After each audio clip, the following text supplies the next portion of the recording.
নমস্কার বন্ধুরা। আজ থেকে শুরু করছি ট্রান্সপোর্ট নিয়ে। ট্রান্সপোর্ট আমাদের ভারতীয় অর্থ ব্যবস্থায় কিভাবে বদল আনতে পারে।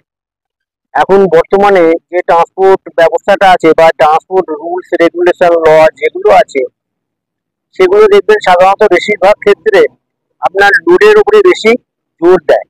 মানে লোড ক্যাপাসিটি কত আছে, একটা গাড়ির লোড কত, বহন ক্ষমতা কত, এবং তার উপরে নিয়ম কানুন আছে, এবং এক একটা গাড়ির বডির হিসাব এক এক রকমের আছে।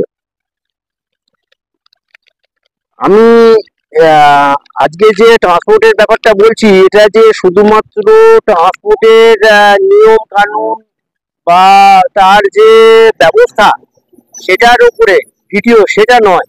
ব্যাপারটা সম্পূর্ণ আলাদা। ব্যাপারটা হচ্ছে সম্পূর্ণ আর্থিক দিক থেকে চিন্তা ভাবনা করতে হবে।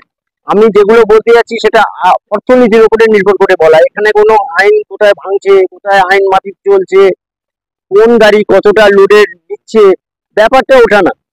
তবু আমি বলার বোঝানোর জন্য কিছু এক্সাম্পল হিসেবে দিচ্ছি আর কি। দেখবেন truck rigid body normal 3.8 metre. 3.8 metre মানে হচ্ছে আমাদের একটা গাড়ির সর্বোচ্চ উচ্চতা হতে পারে। মানে রাস্তায় একটা গাড়ি দাঁড়িয়ে থাকলে রাস্তার থেকে গাড়িটার একদম উপরের যত কি মাল থাকবে তার মাপটা হবে 3.8 মিটার। সেটা নর্মাল ট্রাকের ক্ষেত্রে রিজিড বডি। ডবল ডেক ট্রাকও আছে, তার হচ্ছে 4.75 মিটার। হিসাবটা একই রকম, একদম রাস্তার থেকে গাড়ির উপরে যতটা পর্যন্ত মাল উঁচু হয়ে থাকবে সেই মাপটা, পরিমাপটা। ট্রাক ট্রেলার, তারও হচ্ছে 4.2 মিটার। মডিউলার হাইড্রোলিক ট্রেলার সেক্ষেত্রে হচ্ছে আপনার 4.75 মিটার, যেগুলো কার্গো মানে বহু মাল পরিবহন করে, 50 থেকে 60 খানা পর্যন্ত টায়ার থাকে এরকম গাড়ি। ল্যাডেন ট্রেলার কন্টেনার, সেটা হচ্ছে আপনার 4.52 মিটার। অ্যাপ্লিকেটেড কন্টেনারাইজড মোটর ভেহিকেল যেটা, সেটাও 4.52 মিটার। যেটা আবার অনেক সময় দেখবেন রেফ্রিজারেটেড থাকে। তারপর হচ্ছে কনস্ট্রাকশন ইকুইপমেন্ট ভেহিকেল, সে তার ভিতরে আপনার এক্সকাভেটর হোক বা আপনার ওই পে লোডার হোক, এইগুলো মানে এগুলো গাড়ির উপরে বসানো অবস্থায় থাকলে কাজ করছে না, সেই রকম পরিস্থিতিতে রাস্তা দিয়ে চললে সর্বোচ্চ উচ্চতা দাঁড়াচ্ছে 4.75 মিটার। ই রিক্সা বা ই কার যেগুলো, সেগুলো হচ্ছে 1.8 মিটার। তা এক্ষেত্রে মানে ওভারলোড, আন্ডারলোড বা লোড, এই সমস্ত ব্যাপার না। এই ব্যাপারগুলো হচ্ছে গাড়িটা সর্বোচ্চ কতটা উচ্চতা নিয়ে মাল পরিবহন করতে পারে। এবার এখানে 5% ছুট আছে। মানে কোনো গাড়ি যদি বহন ক্ষমতা থাকে, ধরে রাখুন 40 টন, সেক্ষেত্রে হয়তো দেখা গেল 2 টন বেশি নিয়েছে, বা উচ্চতা আছে ধরুন 3 মিটার, 3 মিটারের থেকে 5% ছুট নিয়েছে। এই সমস্ত ব্যাপার আপনারা যদি ইউটিউবের অন্যান্য ভিডিওগুলো দেখেন তাহলে দেখতে পেয়ে যাবেন। আমার বলার বক্তব্য এই জায়গাটায় নয়, বা এইসব বিষয়গুলোই নয়, কিন্তু ব্যাপারটা ট্রান্সপোর্টকে নিয়ে। এবং ট্রান্সপোর্টকে নিয়ে বলছি, এবং ট্রান্সপোর্টের যে ব্যাপারটা সেটা হচ্ছে আমাদের অর্থনীতির সাথে ট্রান্সপোর্ট কতটা জড়িয়ে আছে, কিভাবে আছে। আমি রুলস রেগুলেশন ল হ্যানা ত্যানা যা আছে ট্রান্সপোর্টের ব্যাপার, আমি ওর ভেতরে ঢুকছি না।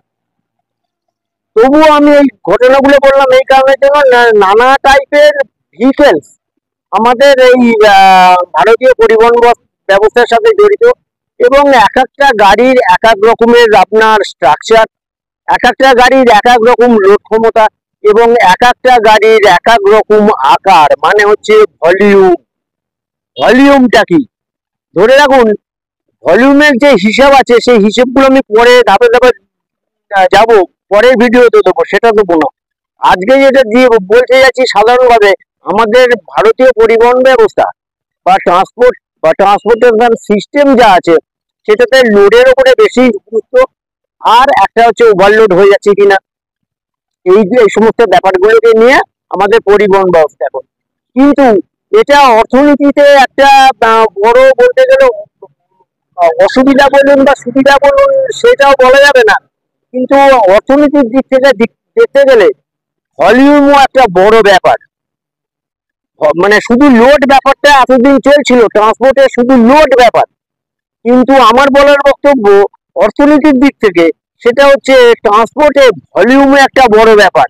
এবার ভলিউম কি কিভাবে কাজ করে সেটা আমাদের অর্থনীতিতে কি কিভাবে বদল আনতে পারে বা তার কিভাবে সেটা করা সম্ভব বা কিভাবে হতে পারে সেই ব্যাপারগুলোর জন্য আমি নেক্সট ভিডিওতে যাব। আজকে এই ভিডিওটাতে যাচ্ছি না, আজকে শুধু বোঝানোর জন্য বললাম, মানে ইন্ট্রোডাকশন দিলাম যে আমাদের পরিবহন ব্যবস্থাতে মূল জিনিসটাই হচ্ছে লোড।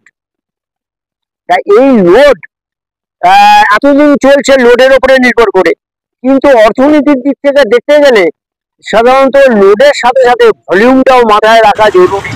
এবার ভলিউমটা কেন মাথায় রাখা জরুরি, কোন কোন ক্ষেত্রে এটা সুবিধাজনক হচ্ছে, সেই ব্যাপারটা নিয়ে আমি পরের ভিডিও দেবো।